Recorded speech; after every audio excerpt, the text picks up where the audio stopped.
We are called to live out faith. We are called to be instruments of God. For this Sunday, we have reading from Isaiah chapter 45, from 1 Thessalonians chapter 1 and Matthew chapter 22, 15 to 21. We can explore 5 powerful themes for this Sunday Mass reflection. God's divine call and chosen instruments.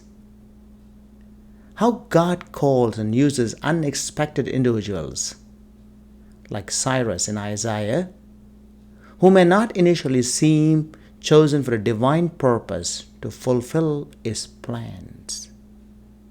God has a plan. The followers of God has to trust the plan and to be His chosen instrument. When we relate this to our lives, it reminds us that God can call each one of us, regardless of our background or circumstances, for His greater glory. In prayer, look into your life. 20 years ago, 15 years ago, 10 years ago, 3 years ago, what you want to be, and today where you are. When you look from the eyes of faith and hope and trust, you see the divine call of God, and you have become a chosen instrument. If you look back at your life and you have regrets, then it's time to seek God's call in your life.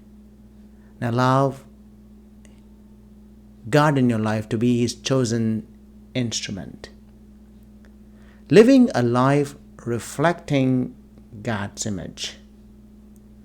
To recognize that just as the coin bears Caesar's image, we are made in the image of God. Caesar represents Roman power authority. But the image of God represents living a life reflecting God's image in our lives. We have the responsibility to live our lives in a way that God reflects God's love, mercy, and justice, showing His image in all our actions. Today, the world is more competitive, the more cruel, more selfish.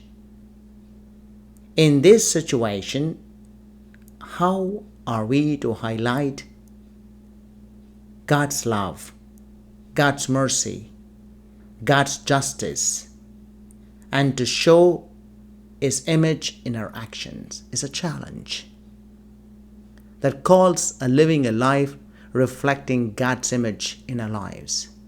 It comes out by living out our faith and to be instruments of God. Living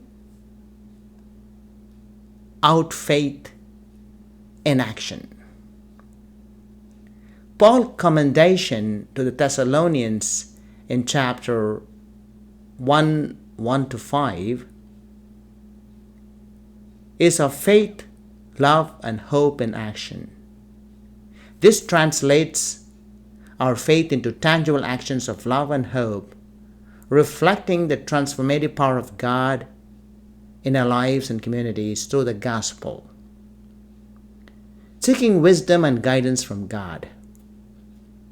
We are constantly called to seek God's wisdom, especially in challenging and complex situations, just as Pharisees tried to trap Jesus with a question. May we turn to prayer, reading of the scriptures and teachings of the church for guidance in navigating the complexities of life, allowing God's wisdom to light our path. Finally, balancing civic duties and spiritual obligation. There's always tension between our responsibilities in the secular world, symbolized by the tax to Caesar, and the responsibilities to God, symbolized by giving to God what is His. May we find the right balance in our lives, honoring both the civic duties and the spiritual obligations as faithful Christians. We are God's beloved sons and daughters. God has called us to His mission in this body of the church. To that there is nothing to do but offer praise and thanksgiving. But I like to say that action speaks louder than words. What are the actions that will express the praise and gratitude? A reflection on the gospel would suggest that sincerely seeking out ways to give to others what God has so generously given to us, we render to God what is God's. So the question is, how will we serve, love, and forgive others today? If any of you lack wisdom, let him ask God, who gives generously to all without reproach. Let's live out faith in God. Let us be instruments of God. God's divine call and chosen instruments, living a life reflecting God's image, balancing civic duties and spiritual obligations, living out faith in action, seeking wisdom and guidance from God.